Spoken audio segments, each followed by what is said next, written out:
Hello, നമസ്കാരം. കേൾക്കൂ കേൾക്കൂ, കേട്ടുകൊണ്ടേയിരിക്കൂ. ഞാനും നിങ്ങളും നമ്മുടെ കഥകളും. എല്ലാവർക്കും ജാഷി വയനാട് സ്റ്റോറീസിലേക്ക് ഹൃദയപൂർവ്വം സ്വാഗതം. നമ്മൾ കേട്ടുകൊണ്ടിരിക്കുന്നത് മിഴിവേലി ബാപ്പച്ചിയുടെ യമൻ എന്ന നോവലാണ്. നോവലിൻ്റെ 6ാമത്തെ അധ്യായത്തിലേക്ക് എല്ലാവർക്കും ഒരിക്കൽ കൂടി ഹാർദവമായ സ്വാഗതം. നോവലിലേക്ക് പോയാലോ? യമൻ, അധ്യായം 6, നോവൽ തുടർച്ച. ആ നാശം പിടിച്ചവൻ കാരണം അനുഭവിക്കേണ്ടി വരുന്നത് നമ്മളല്ലേ. ഇവിടുന്ന് ഉടനെ തിരിച്ചു പോകാൻ പറ്റിയില്ലെങ്കിൽ വിഷമവും ദേഷ്യവും ഒന്നിച്ചുണ്ടായി വസന്തിക്ക്. അപ്പോൾ കണ്ണാഭിരാമൻ്റെ സെൽഫോണൊന്ന് ശബ്ദിച്ചു. ധനരാജ പറഞ്ഞുകൊണ്ട് അയാൾ കോളെടുത്തു. ആ പറഞ്ഞോ. മറ്റു രണ്ടുപേരും ആ മുഖത്തേക്ക് തന്നെ ദൃഷ്ടികൾ ഊന്നി. കണ്ണാഭിരാമനിൽ ഒരു കാളിമ പടർന്നു. ഏതാനും സെക്കൻഡുകൾ കഴിഞ്ഞ് എന്ന് പിറുവിറുത്ത് അയാൾ ഫോൺ കട്ടാക്കി. എന്തായടാ? ബസവരാജ് അനുജനോട് ചോദിച്ചു. കാര്യം നടന്നില്ല. അവനെ കലിംഗറാവ് കൊണ്ടുപോയി. ധനരാജിൽ നിന്നും അറിഞ്ഞ കാര്യം കണ്ണാഭിരാമൻ ചേട്ടനെയും അനുജത്തെയും അറിയിച്ചു. എങ്കിലുറപ്പാ, ശിവ നമുക്ക് നേരെ വരും. ബസവരാജിന് സംശയമില്ല. പെട്ടെന്ന് മുത്തമ്മ ഇറങ്ങി വന്നു. ഒരു കാര്യം കൂടി നിങ്ങൾ അറിഞ്ഞിരിക്കുന്നത് നല്ലതാ. ഈ കാണുന്ന സ്വത്തുക്കൾക്ക് നിങ്ങൾ 3 പേരും മാത്രമാണ് അവകാശി എന്ന് കരുതണ്ട. ശിവ ചോദിച്ചു വന്ന ഇതിൻ്റെ പകുതി അവന് കൊടുക്കേണ്ടി വരും. എത്ര കോടതികൾ കയറിയാലും കേസ് പറഞ്ഞാലും അവൻ നിങ്ങളുടെ അപ്പയുടെയും എൻ്റെയും മകനല്ല എന്നേ ഉള്ളതുള്ളൂ. അവരുടെ ശബ്ദം പതറി. പിന്നെ? ബസവരാജും കണ്ണാഭിരാമനും വസന്തിയും ഒന്നിച്ചാണ് ചോദിച്ചത്. അത് കാലം പറഞ്ഞു തരും. മുത്തമ്മ മടങ്ങിപ്പോയി. മൂവരും കാര്യം പിടികിട്ടാതെ പരസ്പരം നോക്കിയിരുന്നു. പോലീസ് കസ്റ്റഡിയിലെടുത്തതും ആക്സിഡൻറ്റിൽപ്പെട്ടതുമായി കുറേയേറെ വാഹനങ്ങൾ ഒരു ഭാഗത്ത് ചേർത്തിട്ടിരിക്കുകയാണ്. അധികമാരും അവിടേക്ക് ശ്രദ്ധിക്കാറില്ല. ബൊലേറോ അവിടേക്ക് തിരിഞ്ഞു നിന്നു. ഡ്രൈവർ പിറകിലേക്ക് നോക്കി. സീറ്റിൽ കിടക്കുകയായിരുന്നു ശിവയോഗി. നിന്നെ ഇവിടെ കൊണ്ടുവരാനാ റാവു സാറ് പറഞ്ഞത്. സീറ്റിൽ നിന്ന് എഴുന്നേൽക്കണ്ട പറഞ്ഞിട്ട് പോലീസ് ഡ്രൈവർ ഇറങ്ങിപ്പോയി. ശിവയോഗി മെല്ലെ ശിരസ്സുയർത്തി ചുറ്റുപാടും ശ്രദ്ധിച്ചു. DYSP ഓഫീസിൻ്റെ പരിസരമാണ്. പെട്ടെന്ന് അവൻ്റെ കണ്ണുകൾ ഒന്ന് തിളങ്ങി. ഇടിച്ചു തകർന്ന നിലയിലുള്ള തൻ്റെ പിക്കപ്പ് വാൻ. രാത്രിയിൽ നടന്ന ആക്സിഡൻറ്റ് അവൻ്റെ മനസ്സിൽ തെളിഞ്ഞു. പെട്ടെന്ന് അവൻ്റെ ഉള്ളിൽ ഒരു മിന്നലുണ്ടായി. പരിസരത്ത് ആരുമില്ലെന്ന് ഉറപ്പാക്കിയിട്ട് അവൻ പതുക്കെ ഡോർ തുറന്നിറങ്ങി. തറയിലൂടെ നിരങ്ങി തൻ്റെ വാഹനത്തിൻ്റെ അടുത്തെത്തി. അതിൻ്റെ ഇടതുഭാഗത്തെ ഡോർ തുറന്ന് അകത്തു കയറി. പിന്നെ സീറ്റിനടിയിലേക്ക് കൈകടത്തി. അവിടെ സ്പ്രിങ്ങുകൾക്കിടയിൽ നിന്നും ഒരു ചെറിയ പൊതി വലിച്ചെടുത്തു. ഒരു പ്ലാസ്റ്റിക് കവറിനുള്ളിൽ എന്തോ തിരുകി. റബ്ബർ ബാൻഡ് ഇട്ടിരുന്നു. ഒന്നുകൂടി പരിസരം നിരീക്ഷണം നടത്തിക്കൊണ്ട് അവൻ ആ പൊതി വിടർത്തി നോക്കി. ബുള്ളറ്റുകൾ. ഭുവനേശ്വരിയുടെ റിവോൾവറിലെയും ഭൈരപ്പ എന്ന ഗുണ്ടയുടെയും പിസ്റ്റളിലെ ബുള്ളറ്റുകൾ. ശിവയോഗിയുടെ കണ്ണുകൾ ക്രൂരമായി തിളങ്ങി. ഇനി ഇതുകൊണ്ട് തനിക്ക് ആവശ്യം വരുമെന്നും ഉള്ളിൻ്റെ ഉള്ളിലിരുന്ന് ആരോ മന്ത്രിക്കുന്നത് പോലെ. ബുള്ളറ്റുകൾ അവൻ പഴയതുപോലെ പൊതിഞ്ഞെടുത്ത് ആ പിക്കപ്പ് വാനിൽ നിന്നും ഇറങ്ങി. ബൊലേറോയുടെ നേർക്ക് പതുങ്ങിപ്പോയി. സമയം സന്ധ്യയോടടുക്കുകയായിരുന്നു. പുത്തൂരിൽ നിന്നും ഏതാണ്ട് 45 കിലോമീറ്റർ അകലെയുള്ള കേരള കർണാടക അതിർത്തിക്കടുത്തുകൂടി ഒഴുകുന്ന നേത്രാവതി പുഴയുടെ തീരം. വിശാലമായ പറമ്പിലുള്ള മാന്തോപ്പും നിറയെ മാങ്ങകളുമായി തല കുമ്പിട്ടതുമാതിരി നിൽക്കുന്ന മാവിൻ ശിഖരങ്ങൾ. ആറ്റുതീരത്തെ പാറയിലിരുന്ന് ചൂണ്ടയിടുകയായിരുന്നു ഇമ്പദോസും അശോക് ഷെട്ടിയും. ഒരു വലിയ കൂടയിൽ കിടന്ന് പിടയ്ക്കുകയാണ് മത്സ്യങ്ങൾ. ആ മാന്തോപ്പ് രാജറുലാനിയുടെ പപ്പയുടേതാണ്. കർണാടകയിൽ ഇത്തരം ഒരുപാട് തോട്ടങ്ങളുണ്ട് അയാൾക്ക്. ഇന്ന് ഇത്രയും മതിയെന്ന് തോന്നുന്നു പറഞ്ഞുകൊണ്ട് അശോക് ഷെട്ടി പകുതി കുടിച്ചിട്ട് വെച്ചിരുന്ന ബിയർ കുപ്പി എടുത്ത് വായിലേക്ക് ചരിച്ചു. ഞാൻ ഒന്നുകൂടി എടുക്കുക. ഇമ്പദോസ് നിലക്കടല പൊടിച്ചതും ചിതലും കപ്പലണ്ടി പിണ്ണാക്കും മിക്സ് ചെയ്തതുമായ തീറ്റ അല്പം എടുത്ത് വിരലുകൾക്കിടയിൽ വെച്ചുരുട്ടി. പിന്നെ അത് ഹുക്കിൽ തിരികിയിട്ട് ഫിഷിംഗ് റോഡ് ആഞ്ഞു വീശി. അതിൽ കെട്ടിയിരുന്ന സ്ട്രിങ് നദിയുടെ ഏതാണ്ട് മധ്യത്തിൽ ഹുക്കിനെ എത്തിച്ചു. ഹുക്ക് വെള്ളത്തിൽ പതിക്കാത്ത താമസം. അവിടെ ശക്തമായ ഓളമടിച്ചു. ഹുക്കിൽ മീൻ കൊത്തിയെന്ന് ഇമ്പദോസിന് ഉറപ്പായി. സ്ട്രിങ് വലിയുന്നു. തുടർന്ന് വെള്ളത്തിൽ അങ്ങോളം ഇങ്ങോളം ഓടുന്ന മീനിൻ്റെ നിഴൽ ഓളപ്പരപ്പിൽ പ്രകടമായി. മുഴുത്ത ഒന്നാണെന്ന് തോന്നടാ. അശോക് ഷെട്ടിക്കും ആവേശമായി. ഇമ്പദോസ് മൂളിക്കൊണ്ട് യാതൊരു തിടുക്കവും കൂടാതെ റോഡിലെ റീൽ കറക്കി തുടങ്ങി. പതുക്കെ പതുക്കെ സ്ട്രിങ് ചുരുങ്ങി വന്നു. അതിനനുസരിച്ച് ജലത്തിൽ പിടച്ചിലേറി. പാറകൾക്കിടയിലൂടെ അടുത്തടുത്ത് വരുന്ന ആ വലിയ മത്സ്യത്തെ ഇമ്പദോസും അശോക് ഷെട്ടിയും കണ്ടു. കട്ട്ലയാടാ! ഇമ്പദോസിൻ്റെ ശബ്ദത്തിൽ ആഹ്ലാദം തിങ്ങി. ഒപ്പം അവൻ ഫിഷിംഗ് റോഡ് ഉയർത്തി കരയിലേക്കിട്ടു. സ്ട്രിങ്ങിൽ കിടന്ന് ഒരു വലിയ മീൻ വെട്ടിപ്പിടഞ്ഞു. ഏകദേശം 10 കിലോയോളം വലുപ്പമുള്ള കട്ട്ല. ഹോ, എന്തൊരു വലിയ മീനാ! അവർക്ക് പിന്നിൽ ആഹ്ലാദം നിറഞ്ഞ ഒരു ശബ്ദം. ഇരുവരും തിരിഞ്ഞു നോക്കി. പുനിത, രാജറുലാനിയുടെ കാമുകി.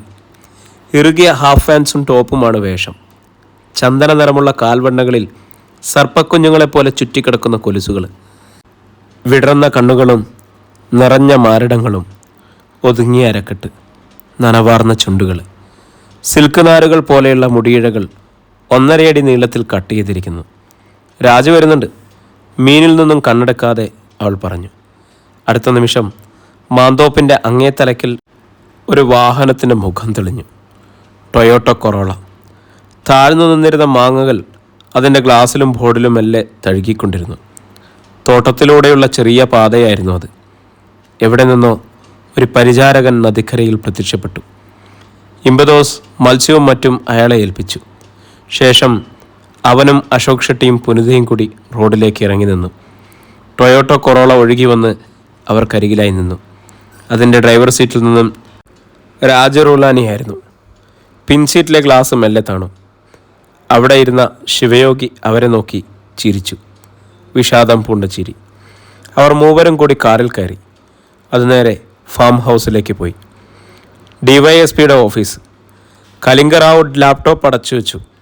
പിന്നെ കൈവിരലുകൾ പരസ്പരം കോർത്ത് ഒന്ന് മടക്കി. കാറ്റിൽ മരശിഖരം ഒടിയുന്നത് പോലെ ഞെട്ടകൾ കേട്ടു. ഹോ!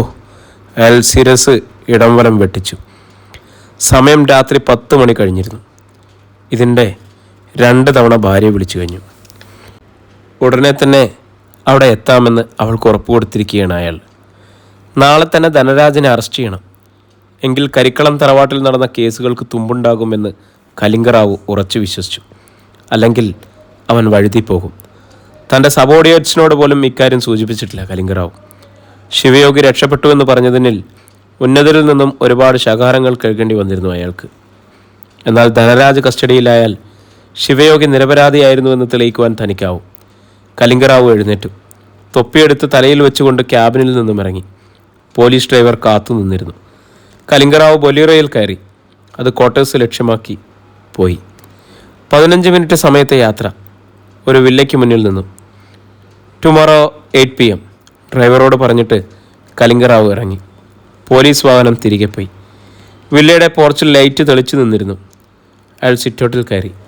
സാധാരണ ജനാലയിൽ വാഹനത്തിൻ്റെ വെളിച്ചമടിക്കുമ്പോൾ അരളി വന്ന് വാതിൽ തുറക്കേണ്ടതാണ്. കലിംഗറാവു ഓർത്തു. പാവം ഉറങ്ങിക്കാണും. അയാൾ കോളിംഗ് ബെൽ അമർത്തി കാത്തുനിന്നു. 1/2 മിനിറ്റ് കഴിഞ്ഞു. ഭാര്യ വന്ന് വാതിൽ തുറന്നില്ല. മുറിക്കുള്ളിൽ വെളിച്ചമുണ്ടെന്ന് വെന്റിലേഷനുള്ളിൽ അയാൾ കണ്ടു. അരളി വിളിച്ചുകൊണ്ട് അയാൾ വീണ്ടും ബെൽ സ്വിച്ച് അമർത്തി. അകത്തെ മണിയൊച്ച നിലച്ചു കഴിഞ്ഞപ്പോൾ വീണ്ടും കനത്ത നിശബ്ദത. സുഖമില്ലാത്തവളാണ്. കലിംഗറാവുവിന് പരിഭ്രമമായി. അരളിയുടെ ഹാർട്ട് ട്രാൻസ്പ്ലാന്റേഷൻ നടത്തിയതാണ്. 2 വർഷങ്ങൾ കഴിഞ്ഞു. അതിനുള്ള ഭാരിച്ച തുക മുടക്കുവാൻ കലിംഗറാവുവിന് കഴിയുമായിരുന്നില്ല. അവസാനം അത് നൽകിയത് ശിവയോഗിയായിരുന്നു. ഭാര്യയെ ഒന്നുകൂടി വിളിച്ചുകൊണ്ട് വിറപൂണ്ട വിരലുകളാൽ അയാൾ വാതിലിലെ ഹാൻഡിലിൽ പിടിച്ചു. അത് തിരിഞ്ഞു. പാരവശ്യത്തോടെ വാതിൽ പാളി അകത്തേക്ക് തള്ളിയിട്ട് കലിംഗറാവു ഉള്ളിൽ കടന്നു. അരളി! ഒരു വിലാപം പകുതിക്കയാളുടെ കണ്ടത്തിൽ കുരുങ്ങി. ഹാളിൻ്റെ മധ്യഭാഗത്തൊരു കസേരയിൽ അരളി. കൈകാലുകൾ കസേരയിൽ ബന്ധിച്ചിരിക്കുകയാണ്. വായിലൂടെ ഒരു തുണി പിരിച്ച് പിറകിലേക്ക് ബന്ധിച്ചിരിക്കുന്നു. കസേരയ്ക്ക് പിന്നിൽ 2 കറുത്ത വസ്ത്രധാരികൾ. അവർ അരളിയുടെ ശിരസിലേക്ക് റിവോൾവറുകൾ ചൂണ്ടിയിരിക്കുന്നു. എടാ! ഗർജിച്ചുകൊണ്ട് കലിംഗറാവു അരയിലെ തുകൽ ഉറയിലേക്ക് കൈനീട്ടി. Don't move. അടുത്ത നിമിഷം അയാളുടെ 2 കാതുകൾക്ക് പിന്നിലും ലോഹത്തണുപ്പ് അനുഭവപ്പെട്ടു. കലിംഗറാവു കൈ പിൻവലിച്ചു. തൻ്റെ പിന്നിലും 2 പേരുണ്ടെന്ന് ഉറപ്പായി. ആരോ ഒരാൾ അയാളുടെ സർവീസ് റിവോൾവർ കൈക്കലാക്കി. മൂവ്. കാതിൽ തണുത്ത ശബ്ദം വീണു. യാന്ത്രികമായി കലിംഗറാവു മുന്നോട്ട് നീങ്ങി. ആയുധങ്ങൾ അപ്പോഴും കാതുകൾക്ക് പിന്നിൽ അമർന്നിരുന്നു. അവിടെ ഇരിക്കെ. അവർ കലിംഗറാവുവിനെ അരളി ഇരുന്നതിന് എതിരെയുള്ള കസേരയിലേക്ക് തള്ളിയിട്ട് ബന്ധിച്ചു. അരളിയുടെ കണ്ണുകൾ നിറഞ്ഞു തുളുമ്പുന്നത് കലിംഗറാവു കണ്ടു. ബന്ധനത്തിലിരുന്ന് അയാൾ പൊളഞ്ഞു. പെട്ടെന്ന് അയാൾക്ക് പിന്നിൽ നിന്നിരുന്ന രണ്ടുപേരും കൂടി അരളിയുടെ പിന്നിൽ പോയി നിലയുറപ്പിച്ചു. കറുത്ത വേഷം ധരിച്ച 4 പേർ. നീയൊക്കെ ആരാ? അയാൾ തലകുടഞ്ഞു. പക്ഷെ അവർ മിണ്ടിയില്ല. എന്താ നിങ്ങൾക്ക് വേണ്ടത്? അപ്പോഴും മിണ്ടാതെ നിന്നതേയുള്ളൂ അവർ. ഇടയ്ക്കിടെ വാതിക്കലേക്ക് നോക്കുന്നുണ്ട്. എല്ലാ ചോദ്യങ്ങൾക്കുള്ള ഉത്തരം ഞാൻ തന്നാൽ പോരെ റാവു സാബ്? പെട്ടെന്നൊരു ചോദ്യം. കലിംഗറാവു കസേരയ്ക്ക് മുകളിലൂടെ തലതിരിച്ചു. വെളുപ്പിൻ്റെ ഒരു വലയം വാതിൽ കടന്നു വരുന്നത് പോലെയാണ് ആദ്യം തോന്നിയത്. വെളുത്ത പാൻറ്റും കാൽമുട്ടോളം എത്തുന്ന വെളുത്തൻ നീളം കുപ്പായവും നരച്ചു നീണ്ട താടിയും മുടിയും. അയാളുടെ ചുണ്ടിലിരുന്ന് ഒരു കനത്ത ചുരുട്ടെരിഞ്ഞു. മെല്ലെ അയാൾ കലിംഗറാവുവിനും അരളിക്കും അടുത്തെത്തി. കറുത്ത വേഷധാരികളിൽ ഒരാൾ ഒരു കസേരയും ടീപ്പോയും കൊണ്ടുവന്ന് അവിടെ ഇട്ടു. ദീർഘകായകനായ ആ മനുഷ്യൻ ആ കസേരയിലിരുന്നു. പിന്നെ വെളുത്ത ഷൂസണിഞ്ഞ കാലുകൾ ഉയർത്തി ടീപ്പോയ്ക്ക് മീതെ വെച്ചു. കലിംഗറാവു ആകെ വിറഞ്ഞു തുള്ളി. ആരാടാ നീ? പറയാം സാബ്, നമുക്ക് മുന്നിൽ വേണ്ടത്ര സമയമുണ്ടല്ലോ. അയാൾ ചുരുട്ട് ആഞ്ഞു വലിച്ച് പൊക്കിയൂതി. ചുരുട്ടിലെ അഗ്രത്തിലെ തീക്കനൽ അയാളുടെ പൂച്ചക്കണ്ണുകളിൽ പ്രതിഫലിച്ചു. കലിംഗറാവുവിനെയും അരളിയെയും ഒന്ന് നോക്കിയിട്ട് അയാൾ സംസാരിച്ചു. റാവു സാബ്, നിങ്ങളുടെ ഭാര്യയുടെ നെഞ്ച് വെട്ടിക്കീറിയിട്ട് കുത്തിക്കെട്ടിയതാണെന്ന് എനിക്കറിയാം. പക്ഷെ എന്തു ചെയ്യാനാ? കർമ്മഫലം. എടാ, കസേരയിൽ മുന്നോട്ടാഞ്ഞു കലിംഗറാവു. കൂൾ ഡൗൺ മാൻ. ചുരുട്ട് വലിച്ചെടുത്ത് അയാൾ കസേരപ്പടിയിൽ കെട്ടിവെച്ചിരുന്ന അരളിയുടെ കൈത്തണ്ടയിൽ കുത്തിയമർത്തി. ഒന്ന് പിടയുവാനോ നിലവിളിക്കുവാനോ കഴിയാതെ അരളിയിരുന്ന് പൊളഞ്ഞു. കണ്ണുകൾ പുറത്തേക്ക് തള്ളി വന്നു. എടാ, സ്വയം മറന്ന കലിംഗറാവു കസേരയിലെ ഹെഡ് റെസ്റ്റിൽ ശിരസിടിച്ചു. ആകതൻ ഒച്ചത്തിൽ ചിരിച്ചു. കറുത്ത വേഷധാരികളിൽ ഒരാൾ ചെന്ന് പുറത്തേക്കുള്ള വാതിലടച്ചു. പറയടാ, നീ ആരാ? കലിംഗറാവു തിമട്ടി. ഞാൻ താപസൻ. താടിയിൽ പതിയെ ഒഴിഞ്ഞുകൊണ്ട് അയാൾ പറഞ്ഞു. സന്യാസി. കണ്ടില്ലേ എൻ്റെ വേഷം? വേഷം പോലും ശാന്തിയുടെയും സമാധാനത്തിൻ്റെയും. പക്ഷെ എൻ്റെ സമാധാനം കെടുത്തിയ ഈ താപസൻ രാക്ഷസനാകും. ഒന്ന് നിർത്തിയിട്ട് അയാൾ തുടർന്നു. കരിക്കളം ബംഗ്ലാവ് കൊള്ളയടിച്ചത് ഞാനാ. അപ്പാജിയെ കൊന്നു കെട്ടിത്തൂക്കിയത് ഞാനാ. ഈശ്വരമംഗലയിൽ സ്ത്രീകൾ ആത്മഹത്യ ചെയ്തതെന്ന് പറഞ്ഞതും ഞാനാ. പിന്നെ ഒന്ന് പിഴച്ചുപോയെങ്കിലും ശിവയോഗിയെ ആക്രമിച്ചതും ഞാനാ. ഈ താപസൻ സന്യാസി. അയാളുടെ പൊട്ടിച്ചിരിയിൽ വില്ല കുലുങ്ങുന്നത് പോലെ തോന്നി DYSP കലിംഗറാവുവിന്. അധ്യായം 10. താപസന്റെ ചിരിയിൽ അലകൾ അടങ്ങി. ഒരു വെടിക്കെട്ട് അവസാനിച്ച നിശബ്ദത. ശരീരത്തിലെ ഞരമ്പുകൾ മുഴുവൻ വലിഞ്ഞു മുറുകിയ നിലയിൽ DYSP കലിംഗറാവു കണ്ണുമയ്ക്കാതെ താപസനെ നോക്കിയിരുന്നു. താൻ തേടിക്കൊണ്ടിരിക്കുന്ന കൊടും ക്രിമിനലാണ് മുന്നിൽ. പക്ഷെ അപ്പോൾ താനോ വെറും നിസ്സഹായൻ. കനത്ത നിശബ്ദതയിലേക്ക് പിന്നെയും താപസന്റെ ശബ്ദം ബുള്ളറ്റുകളുടെ മുഴക്കം പോലെ ചിതറി വീണു. റാവു സാബ്, ആ മനസ്സിൽ എന്താണെന്ന് എനിക്കറിയാം. എന്നാൽ നിങ്ങളെ ശത്രുപക്ഷത്ത് നിർത്തിപ്പോയതിനാൽ സഹായിക്കാനുള്ള മനസ്സ് എനിക്കൊരിക്കലും ഉണ്ടാവില്ല. നീ കലിംഗറാവു ചുണ്ടനക്കി. നിന്റെ ഈ കുറ്റസമ്മതത്തിന് പിന്നിലും ഒരു ഒളിച്ചുകളിയുണ്ടെന്ന് ഞാൻ അറിയുന്നു തപസ. നിനക്ക് മറ്റാരെയോ രക്ഷപ്പെടുത്തിയെടുക്കാനുണ്ട്. താപസൻ അത്ഭുതം ഭാവിച്ച് കസേരയിൽ മുന്നോട്ടാഞ്ഞു. മിടുക്കൻ, നിന്റെ പോലീസ് ബുദ്ധി ഇപ്പോഴും ശരിക്കും പ്രവർത്തിക്കുന്നുണ്ട്. നീ അറിയുന്നില്ല കലിംഗറാവു. ഇനി എന്നിൽ നിന്നും നിനക്ക് ശിവയോഗിയെ രക്ഷിക്കാൻ കഴിയില്ല എന്നുള്ള യാഥാർത്ഥ്യം.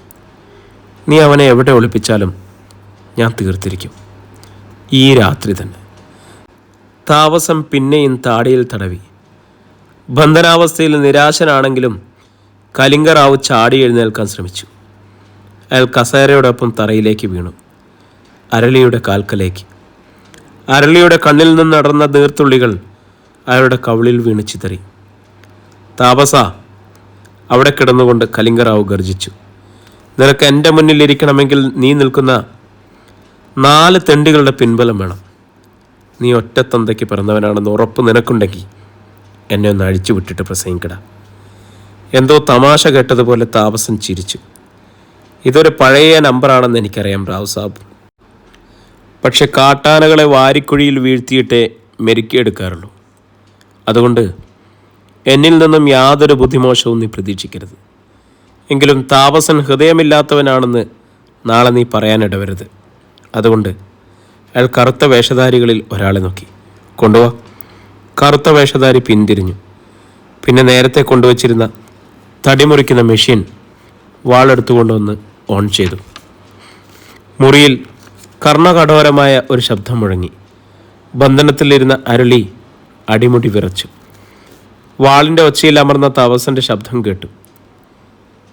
ഇനി നീ ഒരു വേട്ടനായയെപ്പോലെ കേസ് തെളിയിക്കാൻ ഇറങ്ങാൻ പാടില്ല റാവു സാബ്. നീ ജീവിക്കണം. അത് ഹൃദയം മാറ്റിവെച്ച നിന്റെ ഈ ഭാര്യ മരിക്കുമ്പോൾ നെഞ്ചുകീറി മരിക്കുവാൻ വേണ്ടി മാത്രം. പക്ഷെ പോലീസ് യൂണിഫോമിൽ നീ ഒരിക്കലും ഉണ്ടായിക്കൂടാ. കരിക്കളം തറവാട്ടിൽ ഇനി നീ ഒരു മരണവും നടക്കില്ലെന്ന് ഉറപ്പു പറഞ്ഞിട്ടുണ്ടല്ലോ. അത് തെറ്റണം. അവിടെ ഇനിയും മരണങ്ങൾ നടക്കണം. ചിതകളെരിയണം. തറവാട് ശവപ്പറമ്പാകണം. അത് നിൻ്റെ ഈ കണ്ണുകൾ കൊണ്ട് നീ കാണണം. പക്ഷെ അപ്പോൾ നിൻ്റെ ശരീരത്തിൽ പോലീസ് യൂണിഫോം ഉണ്ടാവാൻ പാടില്ല. തപസൻ പറഞ്ഞു നിർത്തി. ശേഷം മെഷീൻ വാളുമായി നിൽക്കുന്ന ആളിനെ നോക്കി. ഇവൻ്റെ ഈ വലതുകൈ ഇങ്ങെടുത്തോ. അയാൾ വാളുമായി മുന്നോട്ടെടുത്തു. തപസ, ഇനിയെങ്കിലും പറയട നായേ, നീ ശരിക്കും ആരാ?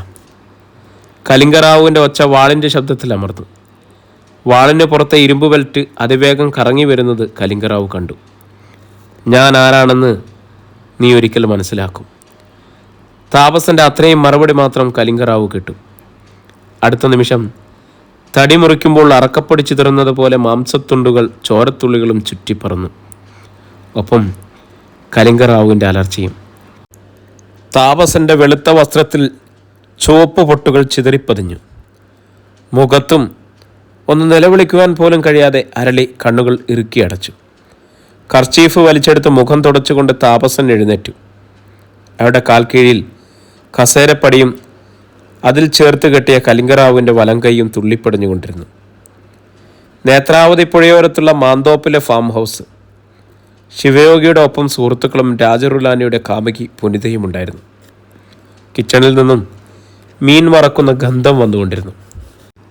മുത്തമ്മ കൊണ്ടുകൊടുത്ത പെട്ടിയിലുണ്ടായിരുന്ന മുദ്രപത്രം പരിശോധിക്കുകയായിരുന്നു അശോക് ഷെട്ടി. പെട്ടെന്ന് പറഞ്ഞു, കിട്ടിപ്പോയി ശിവോ, നിൻ്റെ അമ്മയുടെ പേര്. ശിവയോഗി പെട്ടെന്ന് മുഖമുയർത്തി.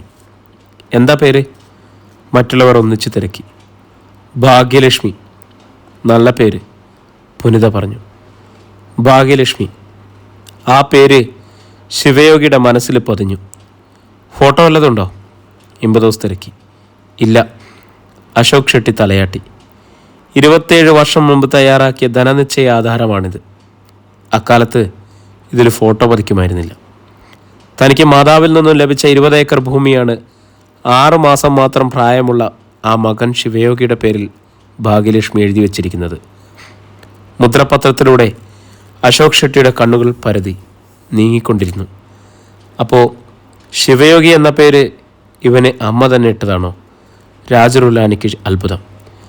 അമ്മയാവാം, അല്ലെങ്കിൽ അച്ഛനും ആവാം. ഇമ്പദോസ് തിരുത്തി. ശിവയോഗിയുടെ ശരീരത്തിലൂടെ ഒരു കുളിര് പാഞ്ഞു. ഒരുപക്ഷെ അച്ഛനാവും ഇങ്ങനെ ഒരു പേര് നിർദ്ദേശിച്ചതെന്ന് അവന് തോന്നി. കേരളത്തിൽ എവിടെയാണ് സ്ഥലം? പുനിത ചോദിക്കുന്നത് ഒരു സ്വപ്നത്തിൽ എന്ന വണ്ണം അവൻ കേട്ടു.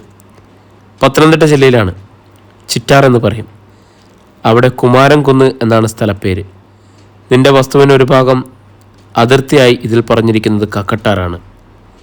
അശോക് ഷെട്ടി മുദ്രപത്രം മടക്കി വെച്ചു. ശിവയോഗി അല്പനേരം ചിന്തിച്ചിരുന്നു. കേരളം, പത്തനംതിട്ട ജില്ല.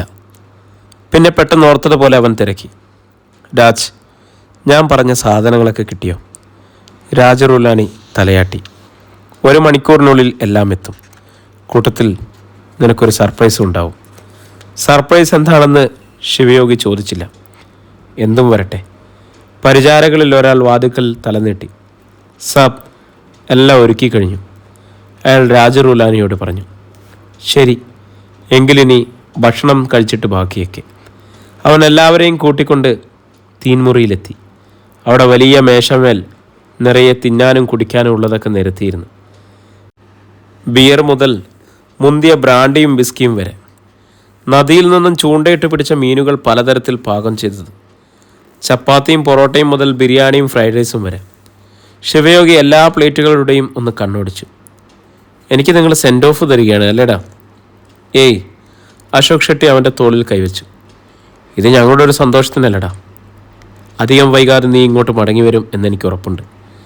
ശിവയോഗി നീണ്ട മുടിയിൽ ഒന്ന് വിരലോടിച്ചു. പക്ഷേ എനിക്ക് വിശ്വാസമില്ലടാ. ഇതിവിടുത്തെ എൻ്റെ ലാസ്റ്റ് സപ്പറാണെന്ന് മനസ്സ് പറയുന്നു. ഏയ്, ഇമ്പദോസ് അവനെ തടഞ്ഞു. നീ ഇങ്ങനെയൊന്നും പറയരുത്. നിനക്ക് എന്താവശ്യമുണ്ടെങ്കിലും ഏത് സമയത്തും ഞങ്ങളെ വിളിക്കണം. പാഞ്ഞെത്തിയിരിക്കും ഞങ്ങൾ. അതിനെ ആരെങ്കിലും കൊല്ലാനാണെങ്കിൽ പോലും. ശിവയോഗി ചിരിച്ചു. ഞാൻ കൊല്ലും ചെല്ലേ. അത് പക്ഷെ ഒറ്റയ്ക്ക് ചെയ്യുന്ന കർമ്മമായിരിക്കും. ഇങ്ങനെ സംസാരിച്ചുകൊണ്ട് നിൽക്കാതെ എല്ലാവരും ഇരിക്കി. നേരം പുലരുമ്പോഴേക്കും ശിവയെ മംഗലാപുരത്തെത്തിക്കണ്ടേ? പുനിത ഓർമ്മപ്പെടുത്തി. എല്ലാവരും പെട്ടെന്ന് കൈയഴുകിയിരുന്നു. 2 പരിചാരകർ അവർക്ക് മദ്യവും ഭക്ഷണവും വിളമ്പി. പുനിത ഒരു കുപ്പി ബിയർ ഓപ്പൺ ചെയ്തു മെല്ലെ വായിലേക്ക് ചരിച്ചു. കടുത്ത ചിന്തയിൽ അമർന്നതുപോലെ ശിവയോഗി മദ്യം അകത്താക്കിക്കൊണ്ടിരുന്നു. അവൻ്റെ മനസ്സിൽ ധനരാജിൻ്റെ മുഖം അങ്ങനെ തങ്ങി നിന്നു. ഇങ്ങനെ കുടിക്കാതെ എന്തെങ്കിലും കഴിക്കുകൂടി ചെയ്യടോ, അശോക് ഷെട്ടി ഓർമ്മപ്പെടുത്തി. ശിവയോഗി ഫ്രൈ ചെയ്ത കട്ട്ലയുടെ പീസ് അടർത്തി വായിൽ വെച്ചു. സമയം കഴിഞ്ഞുകൊണ്ടിരിക്കുന്നു. രാത്രി 12 മണി. തീറ്റയും കൂടിയും അവസാനിച്ചു. എല്ലാവരും എഴുന്നേറ്റ നിമിഷം അശോക് ഷെട്ടിയുടെ ഫോണിൽ ഒരു കോൾ വന്നു. അപ്പുറത്തു നിന്നും കേട്ടത് നടുക്കം കൊള്ളിക്കുന്ന ഒരു വാർത്ത. അവൻ പെട്ടെന്ന് മുറിയിൽ നിന്നും മാറി ഫോണിലൂടെ അടക്കം പറഞ്ഞു. ശിവയോഗി സിറ്റിംഗ് റൂമിലേക്ക് പോയി കഴിഞ്ഞിരുന്നു. എന്തെങ്കിലും വിഷയമുണ്ടടാ? അശോക് ഷെട്ടിയുടെ മുഖത്തേക്ക് രാജുറുലാനിയും ഇമ്പദോസും തുറച്ചു നോക്കി. വിഷയമുണ്ട്, പക്ഷെ അതിപ്പോൾ ശിവ അറിയണ്ട. അറിഞ്ഞ അവൻ കേരളത്തിലേക്ക് പോകില്ല. അശോക് ഷെട്ടി സിറ്റിംഗ് റൂമിലേക്ക് ഒന്ന് പാളി നോക്കി. നീ കാര്യം പറ. ഇമ്പദോസ് തിടുക്കപ്പെട്ടു. നമ്മുടെ DYSP കലിംഗറാവു അദ്ദേഹത്തിൻ്റെ കയ്യാറ് വെട്ടി. തീയിൽ വീണതുപോലെ രാജറുലാനിയും ഇമ്പദോസും നടുങ്ങിപ്പിടിഞ്ഞു. ആരടാ? ഇമ്പദോസിൻ്റെ ശബ്ദം വിറച്ചു. കൂടുതലൊന്നും അറിവായിട്ടില്ല. രാജറുലാനി മൂളി. നീ പറഞ്ഞു നേരാ, ശിവ അറിയണ്ട. അടുത്ത നിമിഷം പുറത്തൊരു വാഹനം വന്നു നിൽക്കുന്ന ശബ്ദം കേട്ടു. രാജറുലാനി അങ്ങോട്ട് ചെന്നു. മുറ്റത്ത് ഒരു സെക്കൻഡ് ഹാൻഡ് മഹേന്ദ്ര ജീപ്പ് കിടന്നിരുന്നു. അതിൻ്റെ ഡ്രൈവർ സീറ്റിൽ നിന്ന് ഒരാൾ ഇറങ്ങി. ശേഷണ്ണ, കരിക്കളം തറവാട്ടിലെ പണിക്കാരൻ. അയാൾ ഒരു പോളിത്തീൻ ബാഗ് എടുത്തു.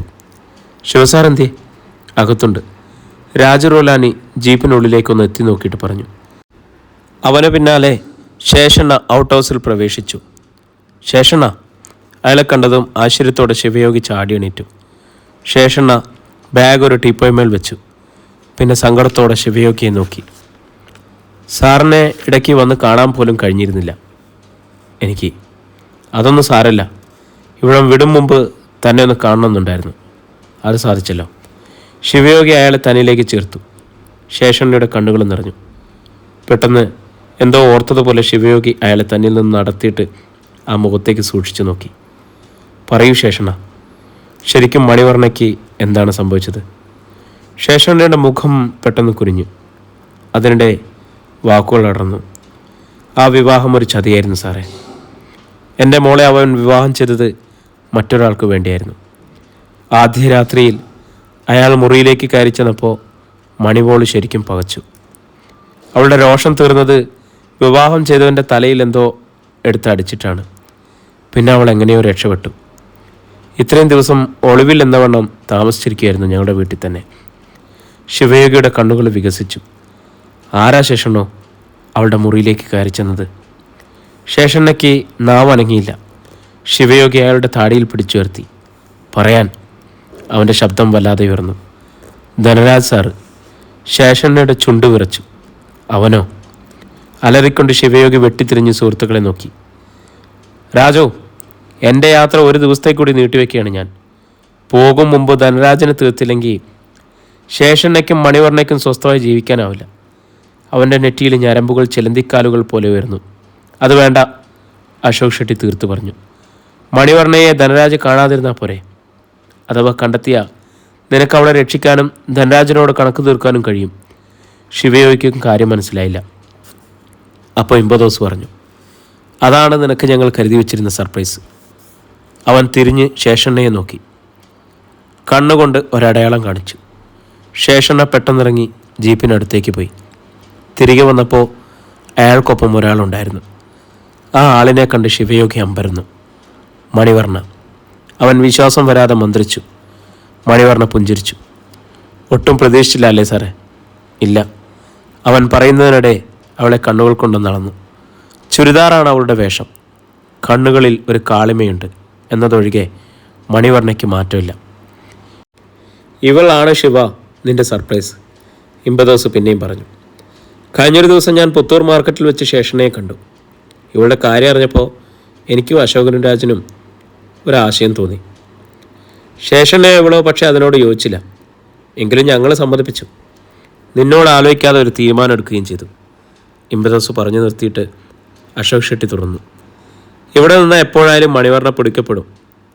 ധനരാജ് ആ കുടുംബം തന്നെ താർത്തെന്ന് വരും. അത് പാടില്ലല്ലോ. മണിവർണ്ണ അവൻ്റെ കണ്ണിൽ പെടാത്തിടത്തോളം കാലം ശേഷണയും കുടുംബവും സുരക്ഷിതരായിരിക്കും. ബാക്കി പറഞ്ഞത് രാജറുലാനിയാണ്. ഇപ്പോൾ ഇവൾക്കൊരു ശക്തമായ ഷെൽട്ടറാണ് നീ. അതുകൊണ്ട് ഇവളും വരുന്നു നിൻ്റെ ഒപ്പം കേരളത്തിലേക്ക്. നിനക്കതൊരു ആശ്വാസവും സമാധാനമായിരിക്കും. കാരണം നിൻ്റെ മനസ്സ് ഞങ്ങൾക്കറിയാമല്ലോ. എന്തു പറയണമെന്ന് അറിയാൻ കഴിയാത്ത അവസ്ഥയിലായിരുന്നു ശിവയോഗി. അവൻ്റെ ഉള്ളിൽ അനൽപമായ ഒരു ആഹ്ലാദം അലയടിച്ചു തുടങ്ങി. പുനിത പെട്ടെന്ന് മണിവർണ്ണയുടെ കരം കവർന്നു. വാ, ദീർഘയാത്ര പോവേണ്ടതല്ലേ, എന്തെങ്കിലും കഴിക്കാം. ശിവയോഗിയെ ഒന്ന് നോക്കിയിട്ട് മണിവർണ്ണ പുനിതയുടെ ഒപ്പം പോയി. ശേഷനെയും പോയി കഴിക്കി. അശോക് ഷെട്ടി അവർക്ക് പിന്നാലെ അവളെയും പറഞ്ഞയച്ചു. ശേഷം ടീപ്പോയിലിരുന്ന പോളിത്തീൻ ബാഗ് തുറന്നു. അതിൽ നിന്നും 5 പെട്ടി വൈറ്റ് ഓൾ സിഗാർ, പൈലറ്റിൻ്റെ ഒരു കനത്ത ഫൗണ്ടൻ പെൻ എന്നിവ എടുത്ത് ടീപ്പോയിൽ വെച്ചു. എല്ലാം എടുത്തു നോക്കി തൃപ്തിപ്പെട്ട ശിവയോഗിയുടെ കണ്ണുകളിൽ വല്ലാത്തൊരു തിളക്കം വന്നു. നീ സിഗരറ്റല്ലേ ശിവ ഉപയോഗിക്കുന്നത്? പിന്നെന്തിനാ സിഗാറ്? രാജറുലാനി നെറ്റി ചുളിച്ചു. അതുപോലെ മഷി ഒഴിക്കുന്ന ഈ കനത്ത പേന ഇതെന്തിനാണ്? പണ്ടുകാലത്ത് ഉപയോഗിച്ചിരുന്ന ഇതിന്ന് ഒറ്റ സ്റ്റാളിൽ പോലും കിട്ടുമായിരുന്നില്ല.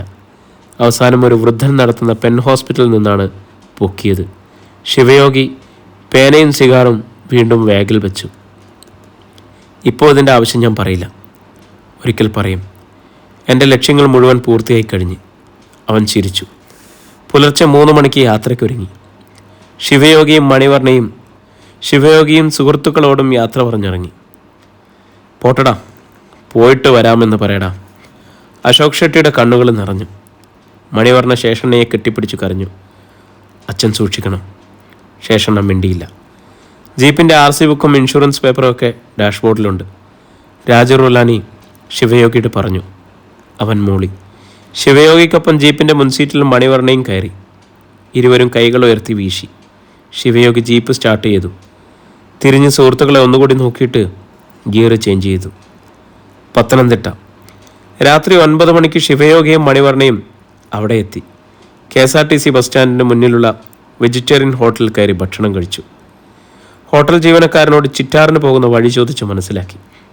എങ്കിലും ഗൂഗിൾ മാപ്പ് കൂടി ഉപയോഗിച്ചുകൊണ്ട് യാത്ര തുടർന്നു. ജീപ്പ് വടശ്ശേരിക്കര എത്തിയപ്പോഴേക്കും മഴ തുടങ്ങി. കൊടും വളവുകളും കയറ്റിറക്കങ്ങളും ഉള്ള റോഡ്. പരിചയമില്ലാത്ത വഴിയായതിനാൽ ശിവയോഗി വേഗം കുറച്ചാണ് ജീപ്പ് ഓടിച്ചത്. എൻ്റെ കൂടെ പോരണ്ടായിരുന്നെന്ന് നിനക്കിപ്പോൾ തോന്നുന്നുണ്ടോ? ശിവയോഗി തലചരിച്ച് മണിവർണ്ണയെ നോക്കി. ഒന്ന് പോ സാറേ, അവൾ ചിരിച്ചു. ജീപ്പ് മണിയാർ ഡാമിൻ്റെ അടുത്തെത്തിയപ്പോഴേക്കും വീണ്ടും മഴയ്ക്ക് ശക്തി കൂടി. റോഡിന് മുകൾ ഭാഗം വനമാണ്. താഴെ റബ്ബർ തോട്ടങ്ങൾ. ചിറ്റാർ 5 കിലോമീറ്റർ എന്ന സൈൻ ബോർഡ് കണ്ടു. കയറ്റം കയറി ഒരു നിരപ്പ് ഭാഗത്തേക്ക് എത്തുകയായിരുന്നു ജീപ്പ്. പെട്ടെന്ന് ശിവയോഗി ബ്രേക്ക് അമർത്തി. ഒരു കുലക്കത്തോടെ ജീപ്പ് നിന്നു. വൈപ്പർ തുറച്ചു മാറ്റുന്ന ഗ്ലാസ്സിലൂടെ ശിവയോഗി സൂക്ഷിച്ചു നോക്കി. മണിവർണ്ണയും. അയ്യോ! മണിവർണ്ണയിൽ നിന്നും ഒരു വിലാപമായിരുന്നു. വെള്ളിനാരുകൾ പോലെ തോന്നുന്ന മഴകൾക്കിടയിലൂടെ ഹെഡ്ലൈറ്റിൻ്റെ വെളിച്ചത്തിൽ ഇരുവരും മർദ്ദിക്കുന്നു. 4-5 ആളുകൾ ചേർന്ന് ഒരാളെ മർദ്ദിക്കുന്നു. അതിനിടെ ഒരുവൻ ഒരു വടിവാൾ വലിച്ചെടുക്കുന്നു.